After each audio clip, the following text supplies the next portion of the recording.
Julius Malema, my boy, it's your new best friend, Hard Eddie Chana, with a couple of words of encouragement and some assistance to help you through this difficult time that you are having in just getting your new hatred and discrimination, racism party off the ground.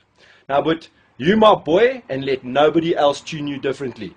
I know that you've been getting a lot of flack about this banner at one of your recent rallies, where it said something along the lines of, the honeymoon is over in South Africa for white South Africans, or something to that effect. Now, unless you are referring to my good friends Gert and Chamonix, who just got back from a lovely 2 weeks in the Seychelles, I think you are referring to the very cuck system of apartheid, which I would like to go on record as saying is one of the cuckest things that ever happened in the world. Make no mistake. Now, but here's what you don't know.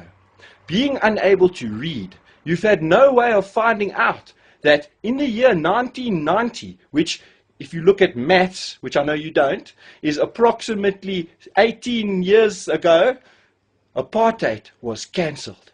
And a further 4 years later, in 1994, the country was taken over by black oaks. Exciting it was. You don't believe me? I know you don't. Why? Because your life is still difficult, and because black oaks still have very little to show for it. This is because the ANC had every intention of building schools, hospitals and houses, but instead discovered how flippant tit Mercedes-Benz M-classes are and decided to collect those instead. Some of them you will find near Lutuli House, many others in KZN foothills, in Kandla, at Jacob Zuma's own private hospital, house, entertainment mall, Air Force facility / laboratory shopping experience, where he lives. Now, where your anger is really directed is not at white people, my boy.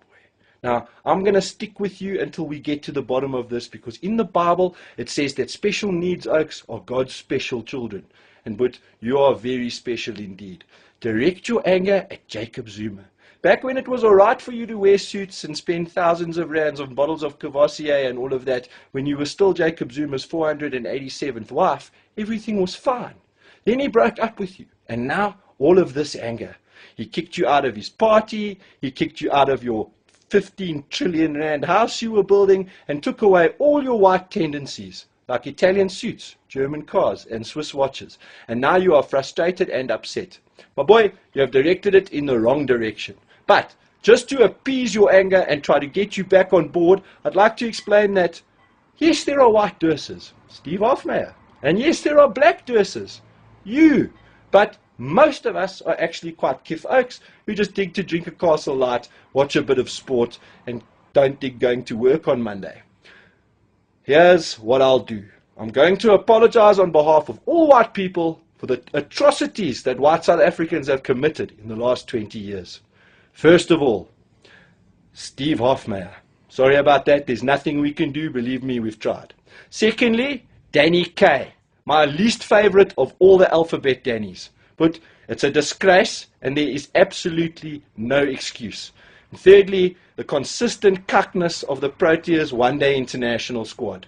Again, it's in the hands of God. We are trying to remedy the situation. And with that, my boy, I wish you good luck with your racism and hatred party.